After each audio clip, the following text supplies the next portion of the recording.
One of my friends who's a Massachusetts state trooper said that I would be crazy to hitchhike without a weapon and suggested I get a license to carry and then buy a small handgun. When I replied that even with a permit, I wouldn't be allowed to carry a firearm across state lines, the trooper shrugged and said I could carry it in a little fanny pack and dump it if the heat was on. Everything is fluid, he said. Additionally, it soon becomes clear that the motoring public is divided into two categories: drivers who never give me a ride, and those with whom I would never ride with. Get a car, you loser! Get a job, you! These are some of the tamer exhortations coming my way. But I take heart when a young black guy on a bicycle going the other way gives me a thumbs up and flashes a smile. He can't believe I'm doing it. Neither can I. After 20 minutes, I haven't had any luck, and am supporting my hitchhiking arm by propping my left hand beneath my right elbow. I keep my back straight in an attempt to make eye contact with the drivers. In 1947, Kerouac got as far as Bear Mountain on a rainy day and then had to turn back. So far, I haven't gotten a single friendly nod, and the sun is shining brightly. A lot of nice cars are going by, Mercedes and Porsches and Peugeots and Fiats. There's no Maxwells and Saxons and Dorts from the days of William Saroyan. A man drives by in a Lexus with his passengers' bare feet up on the dashboard, illuminated by a shaft of some sunlight like something in a painting by Rene Magritte. Clouds converge overhead and it begins raining, just a light patter of drops. Suddenly, a white late model Buick pulls over and I run up to the passenger door, wondering if I should call the license plate into my buddy John Goodwin's voicemail. He's a police lieutenant in Revere, Mass., and when I told him that I was going to hitchhike in New York, Goody assured me that he wouldn't rest until they found my killer. But it's too late. Although I don't have much to base it on, I'm riding on faith. I'm going to trust the road-going public of America. Inside the car is a young Moroccan fellow, perched sideways on the seat and smoking a cigarette pinched between his thumb and forefinger like a character in a French movie. "Are you broken down?" asked the man, expelling a stream of smoke. "I can take you to the next exit." When I tell the guy, no, I'm not a stranded motorist, and I'm going all the way through into New York State proper, he says, "I used to hitchhike all the time when I was in Morocco, so good luck." We bid each other farewell, and buoyed by this experience, I jut my hip out a little farther and raised my thumb high. Less than 2 minutes later, a brand new jet black Humvee stops a short distance up the highway. Inside is a slender, clean-shaven guy in his late 20s wearing khaki pants, a cream-colored polo shirt, and a dark green baseball hat. "Where you heading?" the guy asks. And when I tell him, he offers to give me a lift about halfway. There's a baby seat in the back, and he's listening to National Public Radio, so I figure it's safe to get in. So he gives me a ride. He takes me much farther than he said he was originally going to take me. He took me way out of his way. He went about 5 extra exits.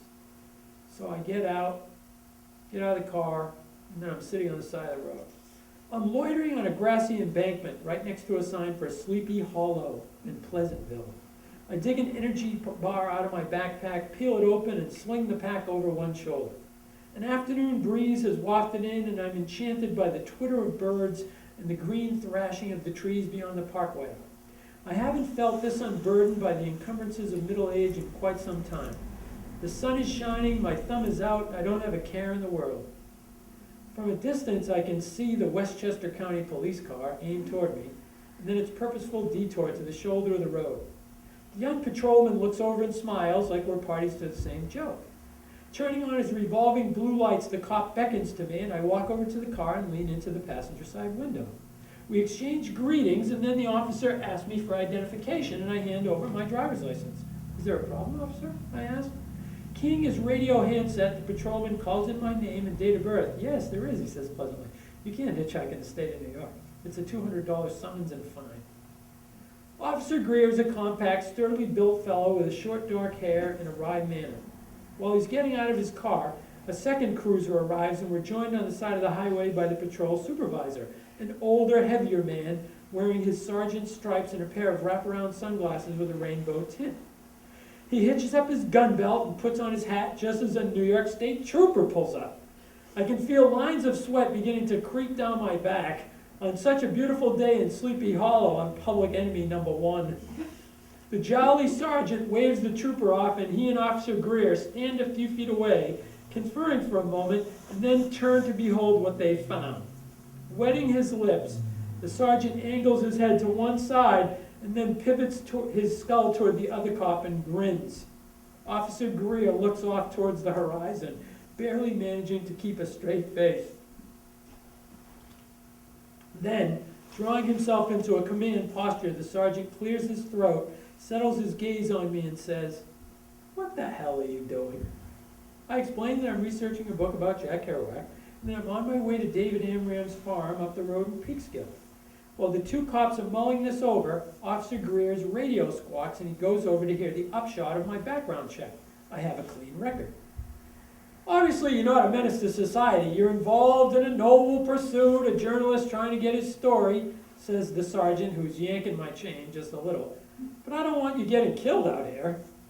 Back in the old days, cops, reporters, teachers, and firemen were all considered equal in that blue-collar, no-collar sort of way. And for an instant, I could make out a glimmer of that behind the sergeant's dark glasses. "Now, I could simply remove you from the highway without a summons," he said, trying not to smile. "And there's nothing saying you couldn't wait a while and then come back down and start hitchhiking again." Standing in a column of light beside Officer Greer and me, the sergeant appears peaceful and beneficent. But all of a sudden, the planes of his face harden like cement, and he looks upon me as just another Steinbeckian vagabond he has to get rid of. "The only difference between you and Jack Kerouac is back in those days, every nitwit with a cell phone wasn't calling 911 saying there's a deranged man walking around on the Taconic Parkway," the sergeant says. "If you get hit by a car, you'll end up looking like a mangled deer wearing a fleece sweatshirt." A cloud passes overhead, and the sergeant digs in his pocket for a handkerchief and mops his face with it. "Bottom line, son, I gotta get you off my highway." It's a cordial encounter. 3 solid citizens reflecting on the prospects of the day. The sergeant decides that Officer Greer will transport me to the next exit, or I can perhaps walk the bike path the 20 or so miles to Amram's farm. I point to the brace on my newly constructed ankle, saying that normally I wouldn't mind such a trek, but under the present circumstances, I can't walk 20 yards without breaking into a cold sweat. Finally, the sergeant bids me adieu, and Officer Greer and I amble over to his patrol car. By rule, my personal belongings go into the front seat, and I'm ushered into the back. At this moment, I realize that carrying a gun would have been a big mistake, permit or not. There's a sheet of heavy-duty plexiglass dividing the 2 compartments of the police car, and I wedge my way into the tight confines of the back seat. "I'm only 170 pounds, I say, turning sideways to get in. "How do you fit big guys back here?" Officer Greer smiles and says, "Oh, we fit him in there all right," and closes the door. Westchester County police cars are white with orange and blue trim, and this one's equipped with a powerful engine that sends us rocketing up the parkway. There's no seatbelt back here, and I'm flung sideways as a result of the quick acceleration, terrified by the other cars that loom up in front of us and then dart to the inner lanes. The other drivers are equally spooked by the encounter, their moon faces peering at me like I'm some killer on my way to the chair. The funny thing is, under my fleece, I'm wearing a Massachusetts State Police t-shirt my pal Gene Key gave to me. Soon we're going nearly 100 miles per hour, and it's the heart-pumping ride of a lifetime. Amid the crackle of radio static, I hear a dispatch that the suspected vagrant is actually a journalist in the midst of journalistic pursuit. He's going to avail himself of private transportation. I laugh when I realize that Officer Greer and his sergeant are personally seeing to it that I get to Amram in one piece. Within a few minutes, we arrive at my exit, and Officer Greer pulls into a tiny parking lot used by cyclists to unload their gear. He's a nice fellow, and he waits patiently while I call David Amram on my cell phone and ask him to pick me up. Officer Greer takes the phone to give Amram precise directions, and they soon realize there's no southbound exit ramp to where we are, and the amiable policeman decides he'll give me another ride to a more accessible location. He confirms the exit number with Amram, and we jump back in the cruiser and take another brief hair-raising trip on the parkway. On reaching our destination, Officer Greer departs with a firm handshake, and I'm left on a small triangular island, to lounge beneath a weeping willow tree. While I'm waiting for AMRAM, I take out my notebook and begin writing. So far, I got picked up by a Muslim, a Jew, and the cops. That's hitchhiking in America these days, and you can bet your Saudi Arabian oil futures that, and then that section ends. So that was my hitchhiking trip at that point. And it worked out, and it was funny, and I made it to Imram's house, and then later I made it out to California and took some Kerouac inspired trip out there. But I want to read another very short section, and it's when I went to Mexico. Because as you all know from reading the newspaper and from watching the news, Mexico is not the same place that it was certainly in 1947. It's not even the same place that it was in 1994 when I was last there to play rugby in Mexico City with the Florida select team. It was, it's kind of a dirty third world city with a lot of air pollution, but it was relatively safe as long as you didn't go in the dangerous neighborhoods at night, as long as you stayed together in a group. And if you're a rugby team, you're socializing with the rugby players that you're playing against, and they show you around, and the food is cheap, the women are pretty, the beer is cold, it was fun. It's not like that now.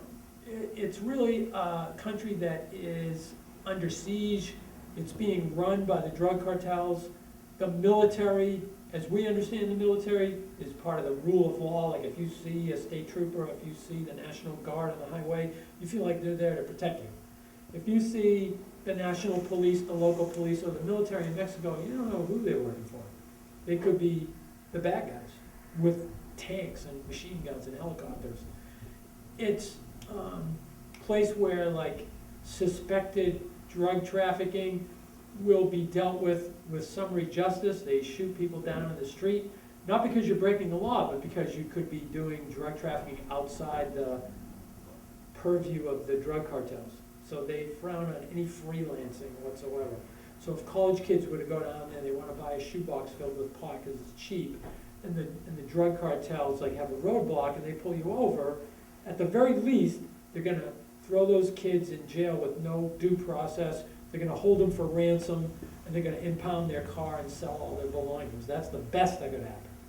So when I went to Mexico with my friend Keith, who lives in Laredo, and he plays and coaches baseball in Mexico, I did have the benefit of a guy who's totally fluent in Spanish, lives on the border, spends half the year in Mexico playing and coaching baseball, and knows his way around the culture. So he doesn't know textbook Spanish, he knows how it's spoken on the street. That helped a lot. But still, as you'll see in this little part, it's a dangerous place. So this is with Keith, the guy that gave me my first copy of On the Road.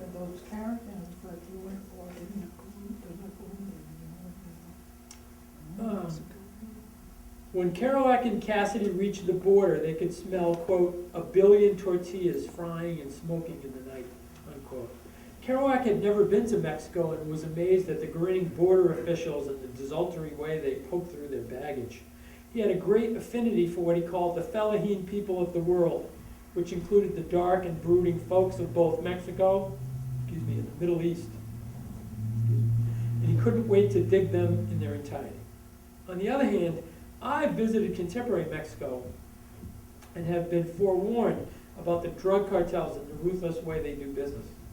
Never one to exaggerate, Keith has told me horrifying stories about former students of his, guys he coached in baseball, junior college kids who got mixed up in the cartels trying to make a fast buck and ended up being murdered, shot execution style, asphyxiated, beheaded, you name it.